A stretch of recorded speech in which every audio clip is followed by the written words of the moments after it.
नमस्कार। यहाँ पे हम विचरण कर रहे हैं और यहाँ पे छोटी मोटी गाड़ियाँ भी चल रही हैं। हमारे साथ में चाचा जी हैं, थोड़ा डायरेक्शन देते हुए, इनको बताते हुए कि रास्ता किस तरह के से जाना है, कहाँ जाना है। इनको शायद कानपुर तक जाना है, चाचा जी बता रहे हैं। हाँ, वो क्लियर कर दिए। अब आप जाइएगा जो है क्लियर, अगर इस तरफ ना है क्लियर। थोड़ा दूर दृष्टि से ड्राइविंग आप कीजिएगा, जहाँ पे काम लगा होगा पहले ही आपको पहली बार है भैया, भाई हम जान रहे टोचन गाड़ी तो हम लोग जान रहे हैं, पकड़ना सही पकड़े हैं। बहुत अच्छा मार्गदर्शन देते हुए भाई साहब को कि सुचारू रूप से अपने गंतव्य तक पहुँच जाएं। और बहुत अच्छा सुहाना मौसम है और इन मौसम के बीच में हम भी थोड़ा विचरण करते हुए, और यहाँ थोड़ा ऊंचाई का क्षेत्र पड़ जाने के कारण यहाँ इतनी गजब की ठंडी ठंडी हवाएं चल रही हैं, जिसका आनंद भी हम लोग ले रहे हैं। और इसके नीचे गांव, इधर गोमती नदी जी इधर बहती हैं, उधर माधोदास बाबा हैं, छोटा बीच में गांव पड़ जाता है। बहुत अच्छा निर्देश आप लोगों ने दिया इनको। एक ड्राइवर होने के नाते आपने ड्राइवर की भावनाओं को समझा। क्या कहेंगे भाई, हम देश के नागरिक हैं, किसी को गलत नहीं जाने देना चाहते। नहीं जाने देना चाहते। ड्राइवर है, अगर यहाँ से वहाँ जाते लौट के आते उतना ईंधन खत्म होता, पेट्रोल। हमने इनको उचित रूट बताया कि आप लखनऊ तक किस तरह से जा सकते हो। हाँ, अभी कुछ और निर्देश लेना चाह रहे होंगे शायद आपको, लेकिन वो कहीं और पूछ रहे हैं। टोचन गाड़ी कर रखे हैं यहाँ से। अब ये सीधा लखनऊ, लखनऊ से बाया कानपुर निकल रहे हैं। कानपुर के लिए जाएंगे। हाँ, तो दिलीप के ससुराल तक जाएंगे। कोई बात नहीं, ससुराल तो वहाँ है, लेकिन बहुत बहुत धन्यवाद आप लोगों का। इसी तरह आप मार्गदर्शन करते रहें, जान में अनजान में भी, और ये लोग भी आपको बहुत आशीर्वाद देंगे। और उम्मीद है कि पूर्ण रूप से संतुष्ट हो गए होंगे। हाँ, जो आप संतुष्ट हैं, वो वापस जा रहे हैं अपने रूट पे।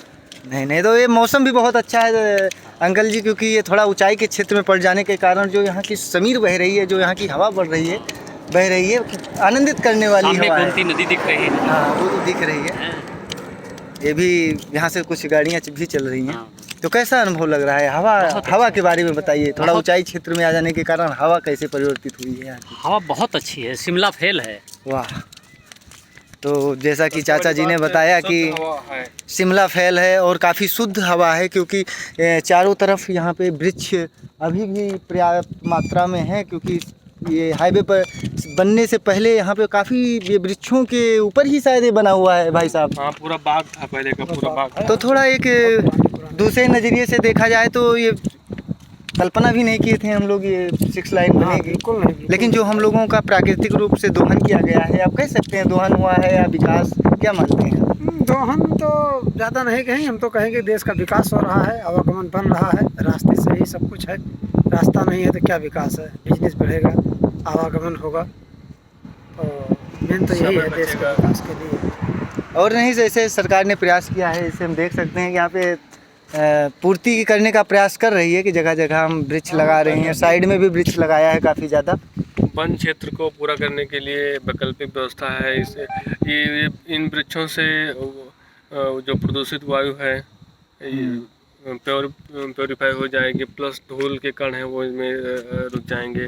तो अल्टीमेटली ये पर्यावरण फ्रेंडली है चीज़। लेकिन अब डेवलपमेंट होना है तो वृक्ष तो कटेंगे ही, सीधी बात। लेकिन अपना जैसे गांव है, पहले काफ़ी हरियालियों के बीच में रहता था, यहाँ का प्रदूषण स्तर भी काफ़ी हद तक सही था। लेकिन जब इस पे आने वाले समय में गाड़ियाँ चलेंगी तो उसमें से जो धुआं निकलेगा, उससे थोड़ा बहुत तो गाँव में भी प्रभाव पड़ने वाला है। अब ऐसा वो तो होगा, क्योंकि डेवलपमेंट होना है, गाँव को पहचान मिलना है, तो प्रदूषण रहेगा। जैसे दिल्ली के आसपास में जाइए, इतनी फैक्ट्रीज हैं और पोल्यूशन है, लेकिन डेवलपमेंट भी तो है। हाँ, अभी सुनने में आया है कि कंप्रोमाइज करना पड़ेगा। एक ये नई जानकारी सुनने में आया है कि वहाँ इतना प्रदूषण होने के बावजूद वहाँ की सरकार जो है अमेरिका से कुछ तकनीक ला के कुछ स्मॉग टावर जो है लगवाई है।